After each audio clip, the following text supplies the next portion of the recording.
Good afternoon, everybody. Good afternoon. Good to see all of you here today. Before I discuss the ceasefire with Iran, I have a quick update from the First Lady of the United States.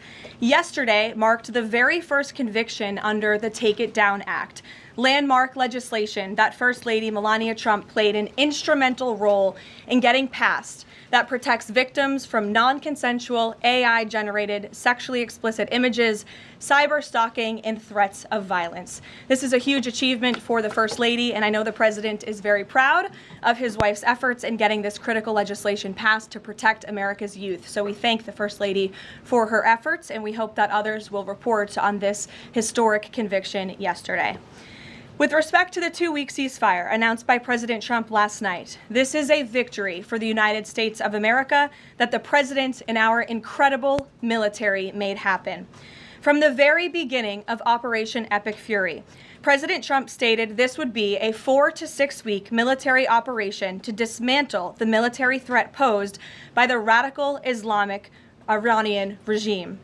Thanks to the unbelievable capabilities of America's war fighters, the United States has achieved and exceeded those core military objectives in just 38 days.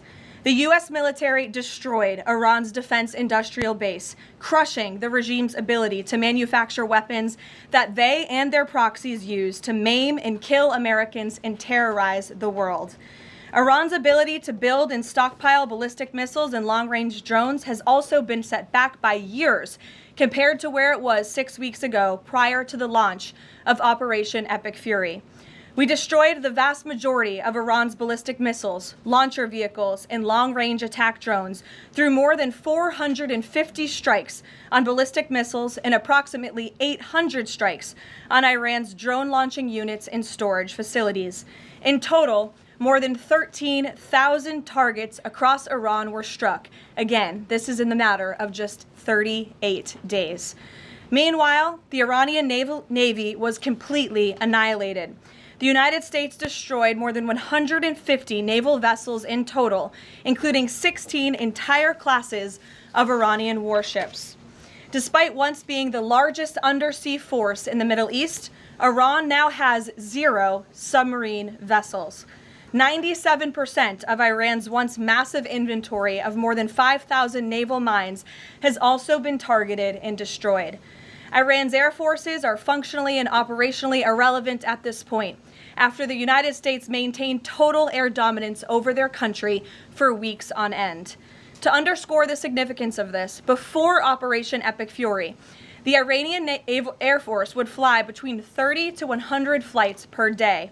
Today, that number is 0. Iran's ability to fund and support its terrorist proxies has been greatly reduced. At this point, Iran can no longer distribute weapons to its proxies in the region. And most importantly, Iran will not be able to acquire nuclear weapons. Prior to the start of this successful operation, Iran was aggressively expanding its short-range ballistic missile arsenal.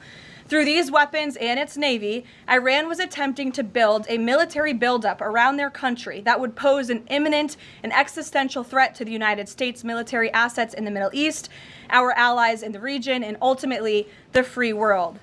Iran was pursuing this dangerous and aggressive strategy for one reason: to hold the entire world hostage to its terrorist ambitions. The Iranians aim to use their expanded military capabilities as a shield around their country to continue achieving their ultimate goal internally, building nuclear bombs. But their murderous and evil plans have been blown up, quite literally and figuratively, along with their military, their nuclear program, and most of their senior leadership, including the former Supreme Leader Ayatollah Ali Khamenei. Their command and control structures were also massively disrupted after being struck more than 2,000 times. Many of their remaining leaders are paralyzed in fear and no longer enjoy the freedom to move around their country freely and meet openly. Thanks to the unmatched excellence of our warriors at the direction of the Commander-in-Chief, the world has just witnessed a historically swift and successful military triumph. President Trump started Operation Epic Fury with strategic military objectives, and the United States has clearly achieved them. As we mark this progress, we also remember and honor the 13 American heroes who laid down their lives in this noble effort. I know President Trump and our grateful nation honors their ultimate sacrifice, and we will never forget them. May God bless their families. The valiant efforts of all of our incredible service members created maximum leverage for the President of the United States, allowing he and his leadership team to engage in tough negotiations over the past couple of weeks that have now created an opening for a diplomatic solution and long-term peace in the Middle East. The President's maximum pressure and the leverage created by the success of Operation Epic Fury led to the Iranian regime asking for and ultimately agreeing to a ceasefire proposal with the United States. Iran could no longer tolerate being bombed or taking the gamble of what was to come following President Trump's 8 p.m. deadline last night. Iran has agreed to open the Strait of Hormuz, and as the President said, we have received a proposal from the Iranians that has been determined to be a workable basis on which to negotiate. I've seen a lot of inaccurate coverage today from the media about these negotiations and these plans already. So let me be clear and correct the record. The Iranians originally put forward a 10-point plan that was fundamentally unserious, unacceptable, and completely discarded. It was literally thrown in the garbage by President Trump and his negotiating team.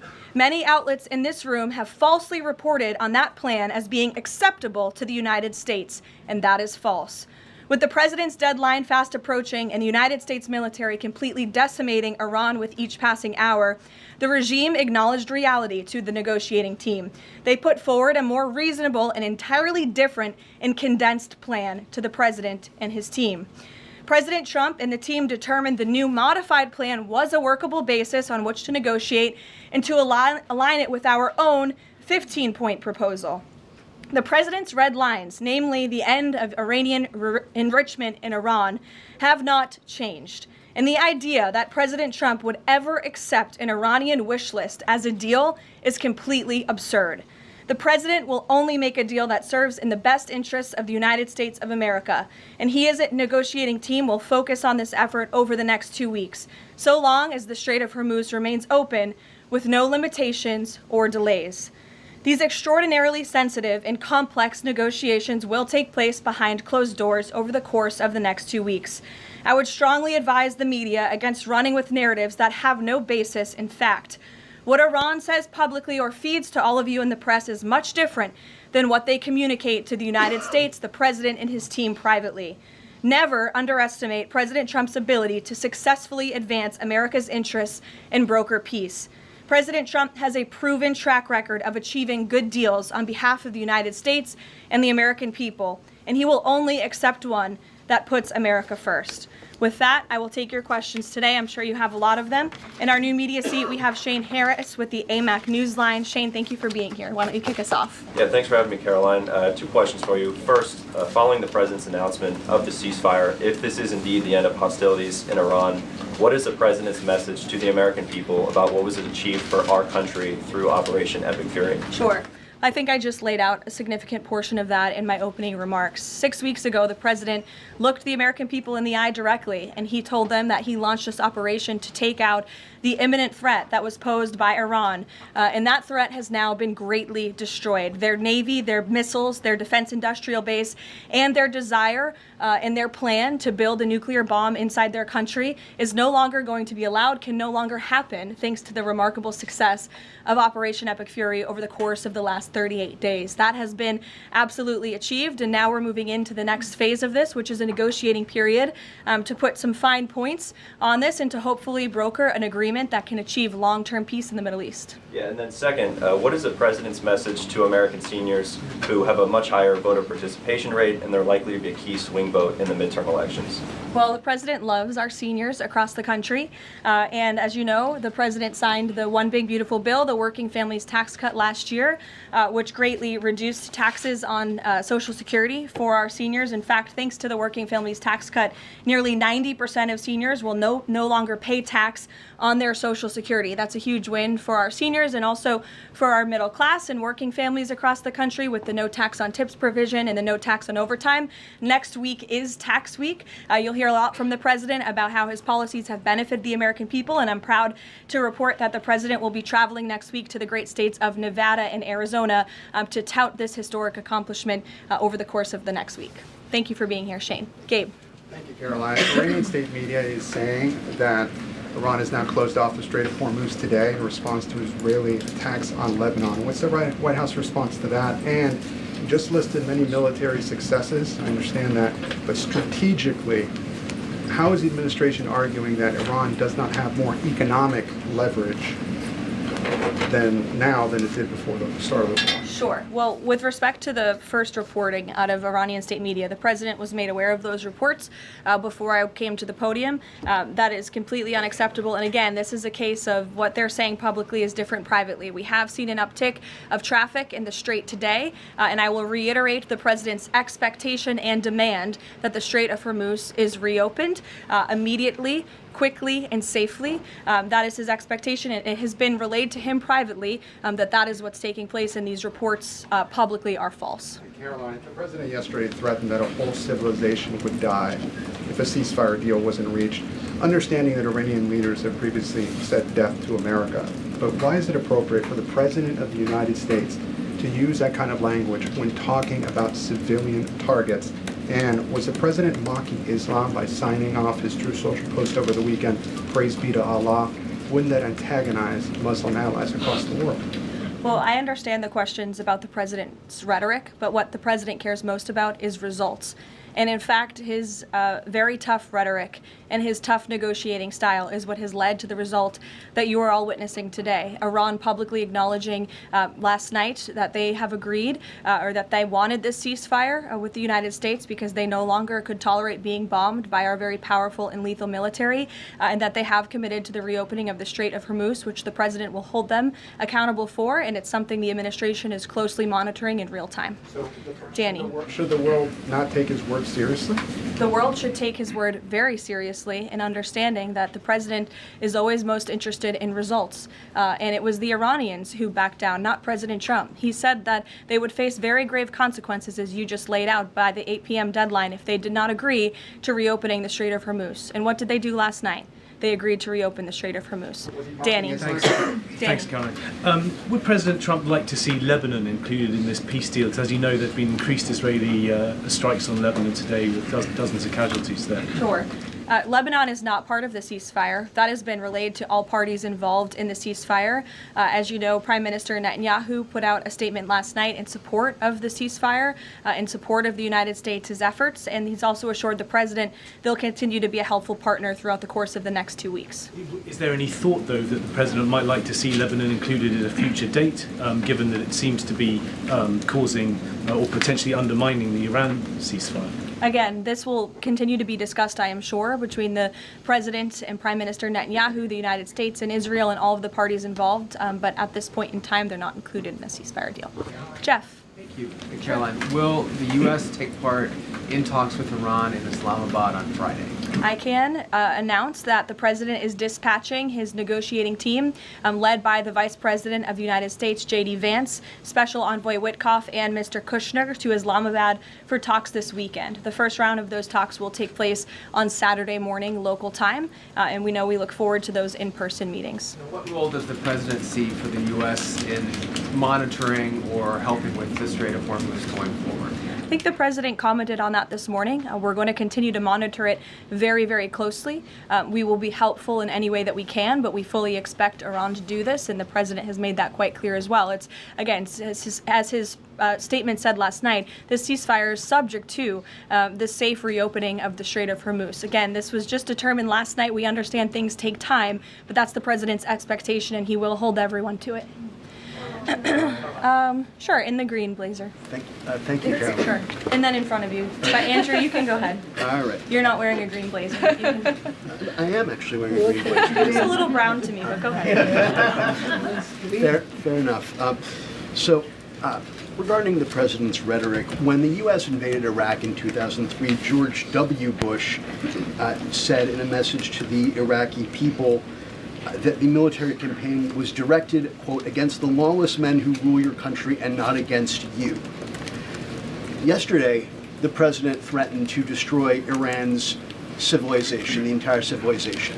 Not the Iranian government, but the Iranian civilization, the Iranian people. The U.S. has been a moral leader for most of its history by fighting wars against other governments, not against civilizations. How can the president claim that America can ever have the moral high ground if he's threatening to destroy civilizations and not casting wars as fights against other governments? Andrew, I think you should take a look at the actions of this president over the course of the past 6 weeks and the actions of our brave men and women in our United States military who have taken out essentially taken out the military of a rogue Islamic regime that has chanted death to America for 47 years, that has killed and maimed thousands of American soldiers over the course of the last 5 decades. The president absolutely has the moral high ground over the Iranian terrorist regime, and for you to even suggest otherwise is frankly insulting. With all due respect, Caroline, Go ahead. with all due respect, Go ahead. there is Just given what we've seen in Lebanon today and the increased attacks from Israel, I mean, is there any concern that Netanyahu is trying to kill the ceasefire? The president spoke with Prime Minister Netanyahu last night. And in that private conversation, Prime Minister Netanyahu relayed exactly what he said to the world publicly, that he supports the president and Israel remains a key ally and partner to the United States. They've been a tremendous partner over the course of the past 6 weeks, and we thank them for their heroic efforts as well. And the president had that conversation last night, and that was relayed to the world publicly as well. Reagan, go ahead. Caroline, I have a question for you on Iran and then a question on the Dignity Act as Sure. well. On Iran, it's been reported that the ceasefire was struck after the involvement of 2 unlikely factors, J.D. Vance and China. What role did those parties play in striking a deal? Well, Vice President Vance has played a very significant and a key role in this since the very beginning. Of course, he's the president's right-hand man. He is the vice president of the United States. He's been involved in all of these discussions, and as I just announced, he'll be leading this new phase of negotiations in Islamabad later this week. With respect to China, there were conversations that took place between top levels of our government and China's government. The president has great respect for President Xi and a great working relationship with him and with that country, and he looks forward to visiting China in just a few weeks. And on the Dignity Act, it's getting a fresh push through Congress. It would give some illegal immigrants in the country a path to citizenship. What's the White House's position on this legislation, and would the president sign it if it made it to his desk? Honestly, Reagan, I haven't spoken to the president about the legislation, but I will have that conversation, and we'll get you our formal position on it as soon as we can. You're welcome. Go ahead. The president suggested in an interview this morning that he would support a joint U.S.-Iran venture to charge tolls for ships going through the strait. Does the president believe that the U.S. should earn revenue from the Strait of Hormuz going forward? It's an idea the president has floated, as you know, and it's something that will continue to be discussed over the course of the next 2 weeks. But the immediate priority of the president is the reopening of the strait without any limitations, whether in the form of tolls or otherwise. And on the highly enriched uranium, has Iran given the administration any indication that it would simply turn over the enriched uranium, or is this an expectation that the president has that he would have to send in ground troops in order to do that? This is on the top of the priority list for the president and his negotiating team as they head into this next round of discussions. And as I said in my opener, that is a red line that the president is not going to back away from, and he's committed to ensuring that takes place. We hope it will be through diplomacy. But have they given any indication that they would turn it over? They have. They have. Yes. Trevor. The latest news out of Iran is that the air defenses have been activated in several cities, including Isfahan, and that explosions have been heard in Isfahan. Who is bombing Iran right now? Were those reports just as of a few minutes ago? Yeah. Okay, so obviously I'll have to go back and check with the national security team. I'm standing out here with all of you, but I will do that and we will get you an answer, okay? And just on the civilization question that we've been talking about. And I would just add to that point, again, I haven't seen these reports. I'm not verifying them. Not that I don't trust you, Trevor, but I want to go back and check with the experts here at the White House. I would just say, and I would echo what the Vice President said this morning, this is a fragile truce. Ceasefires are fragile by nature. We've seen this with respect to the 12-day war with Iran and Israel last year. It takes time sometimes for these ceasefires to be fully effectuated. And one of the results of Operation Epic Fury was we completely dismantled Iran's command and control center, which makes it difficult for them to pass messages up and down the chain. And so we understand that. I would caution a little bit of patience, but of course we want to see the ceasefire effectuated and abided by all parties as quickly as possible. Thank you. And the American presidential administrations, going back to Ronald Reagan, have said this formulation about nuclear war, that a nuclear war cannot be won and must never be fought. Is that still the view of this administration, given the president's comments about civilization? I have no change in our view on that policy. Katie. Thanks, Caroline. I'm just, given the gravity of what he said yesterday, what was your understanding of what he meant when he said, this civilization is going to be eliminated? I think it was a very, very strong threat from the President of the United States that led the Iranian regime to cave to their knees and ask for a ceasefire and agree to reopening the Strait of Hormuz. So it was a very strong threat that led to results. And as the Secretary of War stated at the Pentagon this morning, it was not an empty threat by any means. The Pentagon had a target list that they were ready to hit go on at 8 p.m. last night if the Iranian regime had not agreed to open the strait, which they did, and I think that's something we should all be grateful for. The United States is a moral leader in the world, given that I was asked this exact same question by your colleague Andrew in the back, and I think, again, the insinuation by anyone in this room that Iran somehow has the moral high ground over the United States of America is insulting, considering the atrocities that they have committed against our people and our military over the past 5 decades. John, go ahead. Thanks a lot, Caroline. 2 questions for you. One has to do with a statement, a joint statement put out this morning by some of America's European allies, our NATO allies. And in that joint statement, they said regarding the Strait of Hormuz, our governments will contribute to ensuring freedom of navigation in the Strait of Hormuz. What's the administration's reaction to that joint statement? Does that smooth things over when the president meets with NATO Secretary General a little bit later this afternoon? I have a direct quote from the President of the United States on NATO, and I will share it with all of you. They were tested and they failed. And I would add, it's quite sad that NATO turned their backs on the American people over the course of the last 6 weeks when it's the American people who have been funding their defense. As you know, President Trump will be meeting with Secretary Ruta in a couple of hours here at the White House, and I know he looks forward to having a very frank and candid conversation with him. And then secondly, in regards to this conflict, 38 days, as you pointed out, President Trump has said that there's been regime change. Has that regime change led to more freedoms for the Iranian people? I think that's a question that's being asked a little bit too early, John, and we hope that is the case, but it's something that has yet to be seen. Eamon. Caroline, on this question of tolling by the Iranians in the Strait of Hormuz, I've heard you talk about a number of red lines that the president has in this negotiation, but I haven't heard you say that Iranian tolling in the Strait of Hormuz is a red line. Would it be acceptable to the United States at the end of all this if the Iranians are able to charge tolls in the Strait of Hormuz? I think the president was very clear and simplistic in his language last night in his Truth Social post, where he said that this ceasefire is subject to the free, safe, and immediate reopening of the Strait of Hormuz. That's very plain language, and it should be taken at face value. You mean free of charge? Carrie, go ahead. Without limitation, including tolls, yes. Carrie. Quick follow-up on the tolling. Why would the U.S. allow Iran to collect tolls from the Strait of Hormuz? That's not something that we've opposed for a number of years now.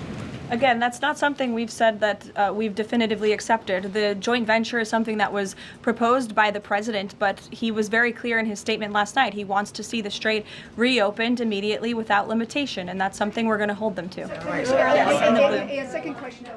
On family and friends in Iran. I myself am Iranian, and I've been talking to them through the blackout. One of my family members yesterday said goodbye to me. So what message should we be sending Iranians when they message me saying what should they be doing right now? How should they stay safe? Because they really don't know what to do.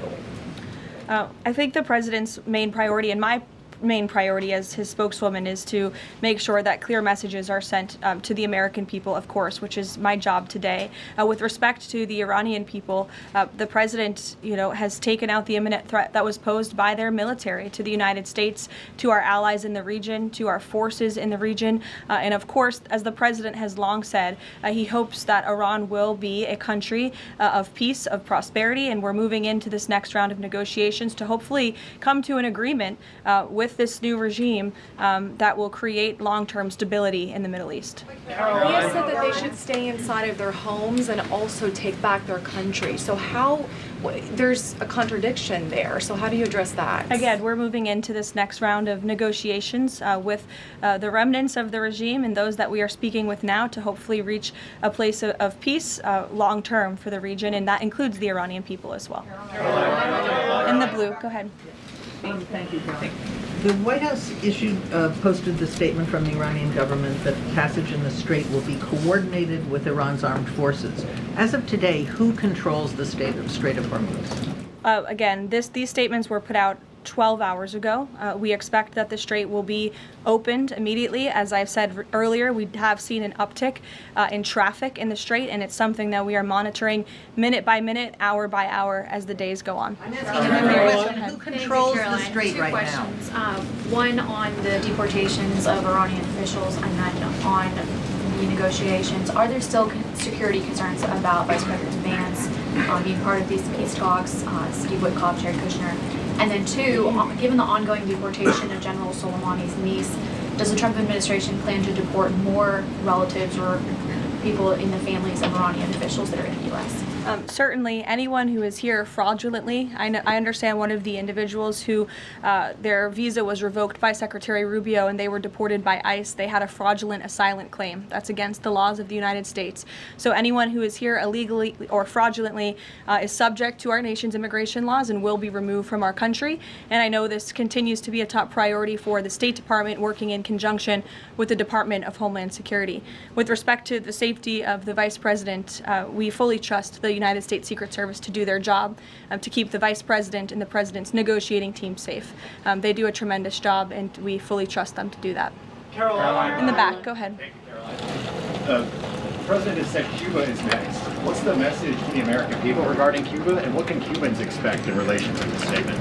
Well, look, I think when President Trump said that, and he later clarified after making that statement, that he meant the Cuban regime is bound to fall. The country is very weak. They're in a very weak position economically, obviously, financially. The Cuban people are fed up with their government, as they should be.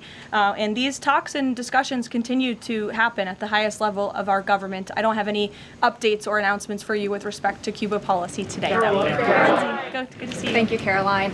Secretary Hegseth said this morning that U.S. troops would be sticking around. Can you expound upon that, what we should expect from U.S. troops in theater for the next 2 weeks and beyond? I would defer you to the Pentagon for any specifics on assets that have been in place in the Middle East, but take the Secretary at his word, and also the President has reiterated this as well in his own words, that we're not going to move anything immediately. Again, this is a 2-week ceasefire where we hope at the end, and we expect at the end, we'll have a good agreement between the United States and Iran, but in the meantime, we're going to ensure that our military is always at the ready of the Commander-in-Chief. I'll take a couple more in the back. Sure. Thank you. Thank you very much. On NATO, I'll take your question. Go Thank you, ahead. Caroline. On NATO, can you tell me, is the United States still considering withdrawing from NATO? Is that still a possibility? It's something the President has discussed, and I think it's something the President will be discussing in a couple of hours with Secretary General Ruta, and perhaps you'll hear directly from the President following that meeting later this afternoon. Thank you, everyone.